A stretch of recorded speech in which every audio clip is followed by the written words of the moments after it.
people have to live in unity. We are still in transition.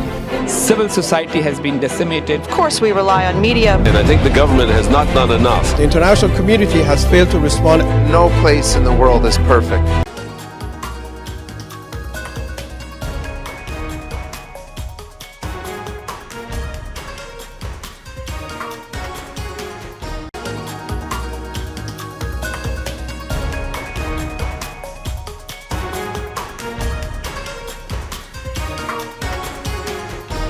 Hello viewers, I'm your host Pratiksha Mishra with another episode of South Asia Focus. Let's start the show with the G7 summit where India left a profound impression.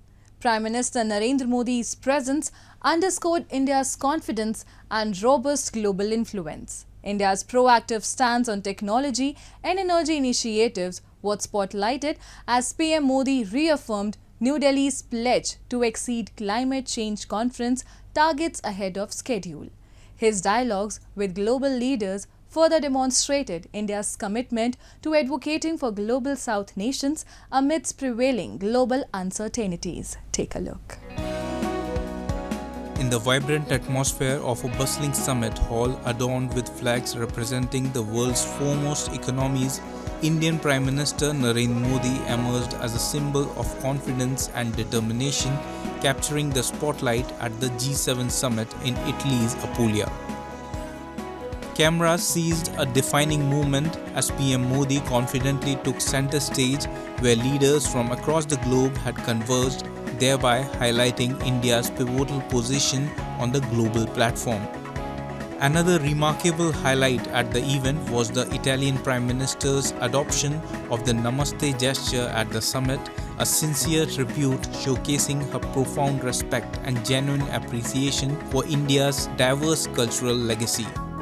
These events demonstrated that India's substantial global influence and cultural prominence were widely acknowledged and respected at the G7 summit. Invited as an outreach country by Italian PM Giorgia Meloni, India actively engaged in productive discussions with world leaders. At the summit, PM Modi actively participated in the outreach sessions dedicated to artificial intelligence, energy, Africa, and the Mediterranean. PM Modi highlighted India's energy strategy and reaffirmed the nation's commitment to exceeding its climate change conference of the parties' commitments ahead of schedule. He also emphasized India's steadfast support for the interests of global South countries amid ongoing global uncertainties and tensions. Additionally, in his discussions with Ukrainian President Zelensky, PM Modi reiterated India's dedication to resolving conflicts peacefully through dialogue and diplomatic efforts. The world is today in a very difficult phase. There are impacts of the pandemic, the Russia-Ukraine war, and then the Israel-Hamas war.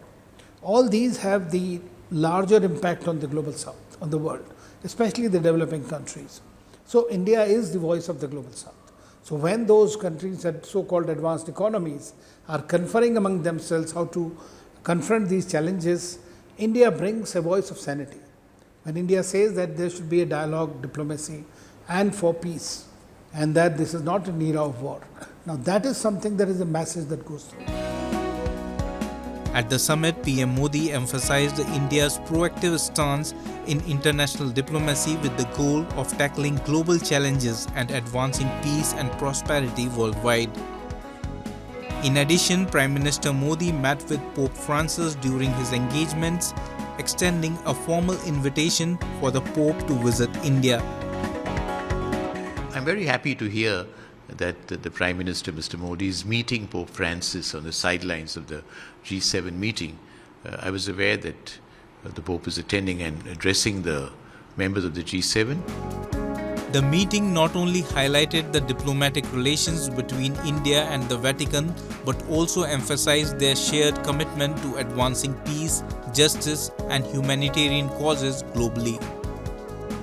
These engagements underscore India's broad diplomatic approach focusing on building strategic partnerships and fostering dialogue among different faiths to foster international cooperation.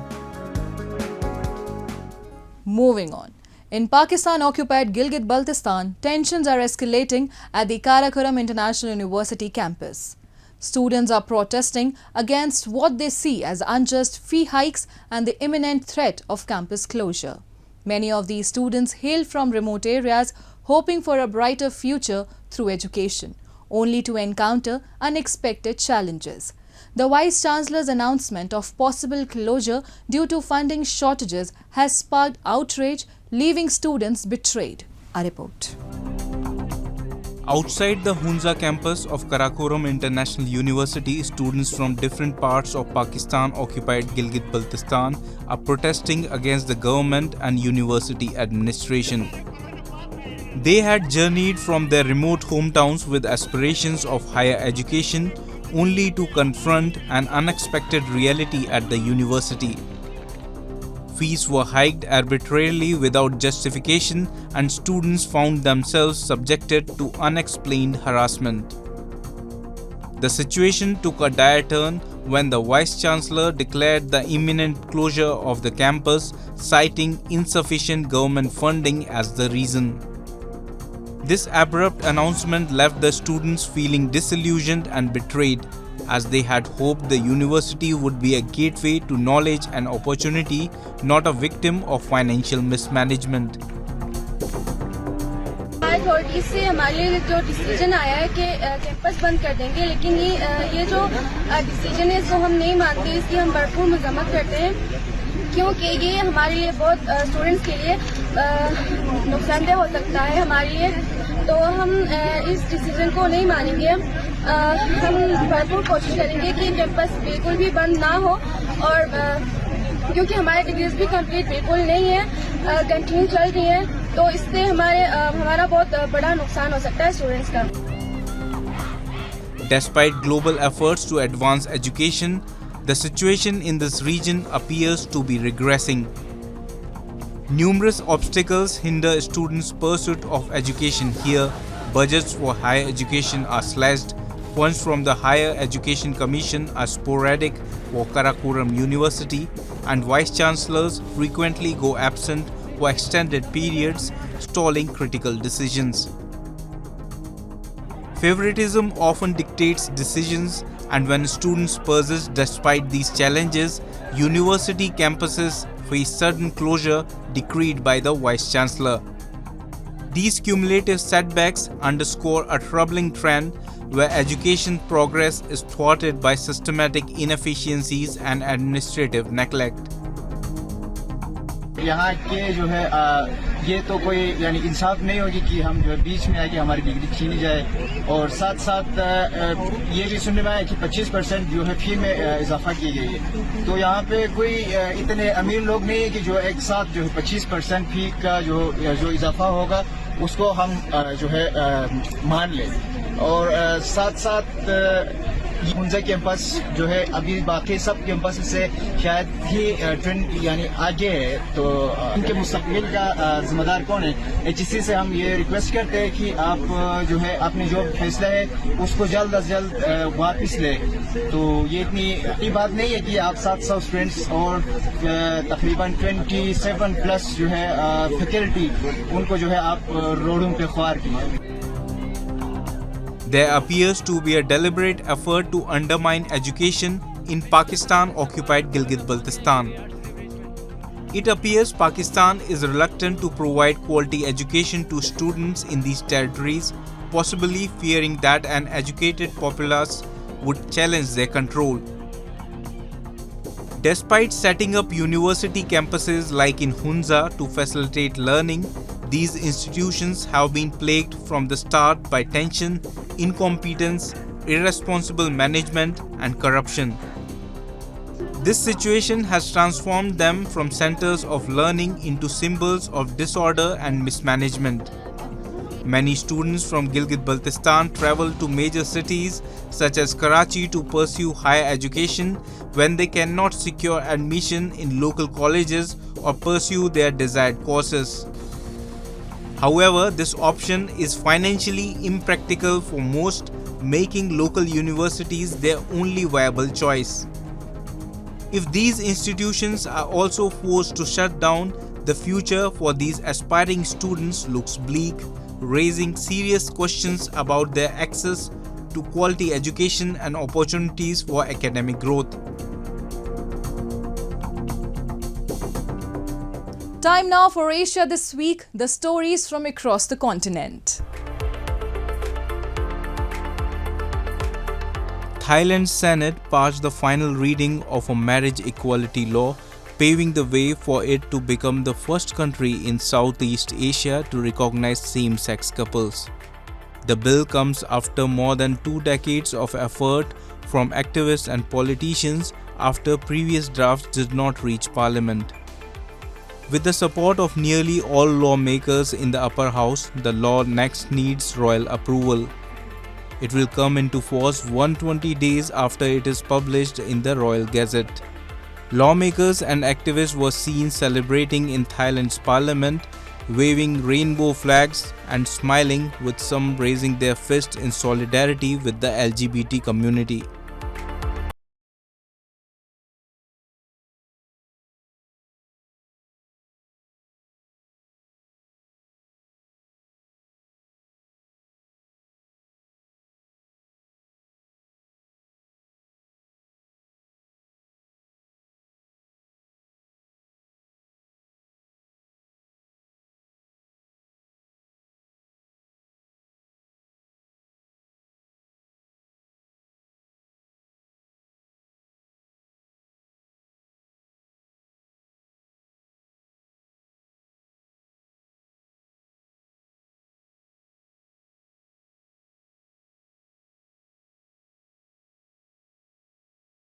Muslim Hajj pilgrimage in Mecca amid extreme temperatures of up to 49 degrees centigrade. According to reports, more than 1.8 million people are taking part in this year's Hajj, one of the world's largest religious gatherings. While deaths among pilgrims are not uncommon, this year's gathering is being held amid particularly high temperatures. Muslim pilgrims gather on the Mount of Mercy during the annual Hajj pilgrimage outside the holy city of Mecca in Saudi Arabia. Amidst heightened international scrutiny over China's policies in Tibet, a historic meeting between the US congressional delegation and the Dalai Lama in India's Dharamshala has underscored growing tensions and hopes for change.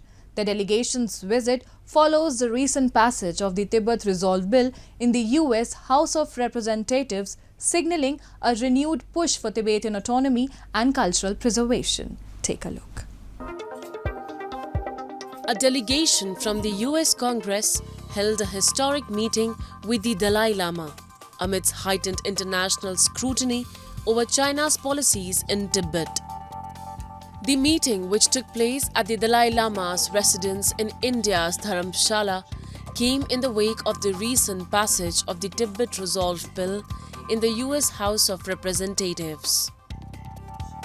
Michael McCall, a Republican from Texas, is the main sponsor of the Tibet Resolve Bill, which addresses the China-Tibet issues and resolves the dispute over the status and governance of Tibet. During the meeting, McCall reiterated his firm stance on democracy, delivering a poignant statement capturing the essence of their discussions. He criticized Chinese president, asserting that embracing dictatorship means sacrificing freedom. Chairman Xi is wrong, because democracy is the best form of government, because it gives power to the people. If all you want is a decision to be made like that, you're giving up your freedom in exchange for a dictatorship. That's why democracy is the best form of government. That's why Chairman Xi is wrong. Tibetans are eagerly waiting for US President Joe Biden to sign the Tibet Resolve Bill and present the biggest gift to the Dalai Lama. The bill calls on Beijing to resume dialogue with the Dalai Lama, the spiritual leader of Tibet, and other Tibetan leaders about how Tibet is governed.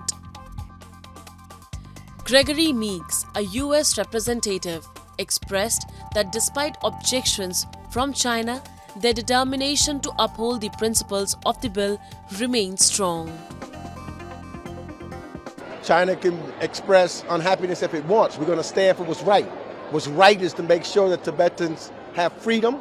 They are able to return to their native land. They're able to have and live and keep their culture and their history. That's what's right, and that's what's important.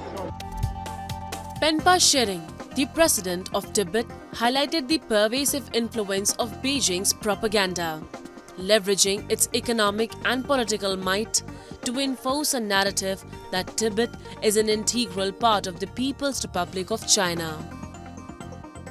He underscored that Tibetans view their homeland as an occupied nation, emphasizing the need to challenge and alter China's dominant narrative on Tibet's status. China's propaganda is so pervasive and also because of their position as the second largest economy in the world. Even before that, also they have political power, they have military power, all because of their economic power, and they force other countries to say that Tibet is part of People's Republic of China, whereas Tibet is an occupied nation. So this narrative of China has to be changed.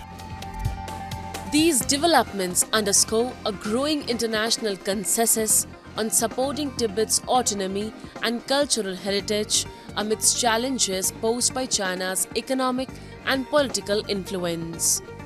The global community awaits US President Joe Biden's decision on signing the Tibet Resolve Bill, seen as a pivotal step towards affirming these principles and supporting the Tibetan cause on the world stage. India is illuminated with the essence of yoga as millions across the nation join hands, minds and spirit to celebrate the International Day of Yoga. Beyond the country's borders, in iconic locations like New York City's Times Square, yoga enthusiasts gather, reaffirming yoga's transformative power on the global stage. As we reflect on this journey of inner peace and holistic well-being, it's clear that yoga continues to bridge cultures and connects heart worldwide, embodying India's rich cultural heritage and its gift to the world. Take a look. On June 21st, Indian Prime Minister Narendra Modi commemorated the International Day of Yoga in Srinagar, performing yoga exercises and meditation at the Sher-e-Kashmir International Conference Centre alongside locals. His presence highlighted the profound impact of yoga on physical, mental and spiritual well-being, emphasizing its role in fostering a new wave of yoga tourism across India. The United Nations recognized the universal importance of yoga by designating June 21st as the International Day of Yoga in 2014, following a proposal initiated by PM Modi himself. This year, the theme of the International Day of Yoga was Yoga for Self and Society. आज दुनिया एक नई योग economy को आगे बढ़ने में देख रही है। आप देखिए, भारत में ऋषिकेश, काशी से लेकर केरला तक योग टूरिज्म का नया ट्रेंड देखने को मिल रहा है। दुनिया भर से टूरिस्ट इसलिए भारत आ रहे हैं क्योंकि उन्हें भारत में ऑथेंटिक योग सीख रहा है।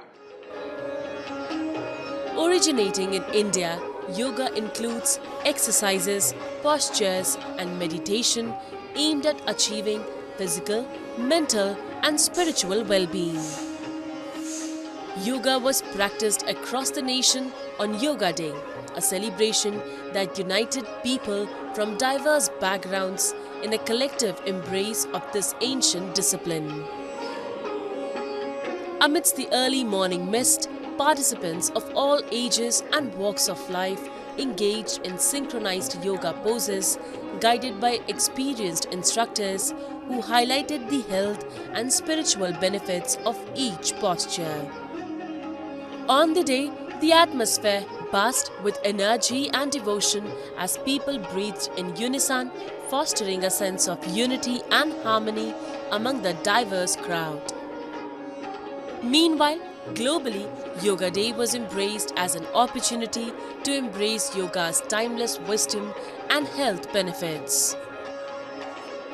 In New Delhi, diplomats from various countries participated in yoga sessions highlighting the international appeal and universal significance of yoga.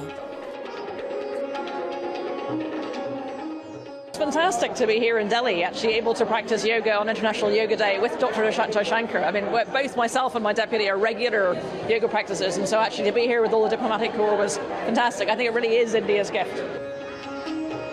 In New York City's Times Square on the eve of International Yoga Day, amidst the city's vibrant hustle and bustle, yogis from around the world converged on the summer solstice. It was about maybe 3 years ago, right when COVID was starting to cool down, and every year I would come to New York. And I came here just on the summer solstice, and I saw this yoga, and I got so excited about it. I've been doing it ever since. As India and the world embraced Yoga Day, the event served as a powerful reminder of yoga's timeless wisdom and its transformative potential for individuals and societies alike. From the tranquil settings of Srinagar to the bustling streets of New York, yoga continues to unite people globally, fostering a deep connection to inner peace and holistic well-being.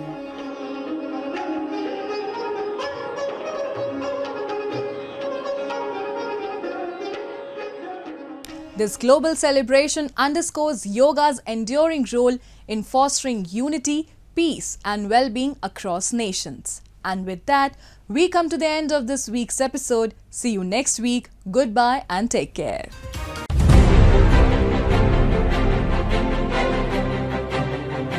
People have to live in unity. We are still in transition. Civil society has been decimated. Of course, we rely on media. And I think the government has not done enough. The international community has failed to respond. No place in the world is perfect.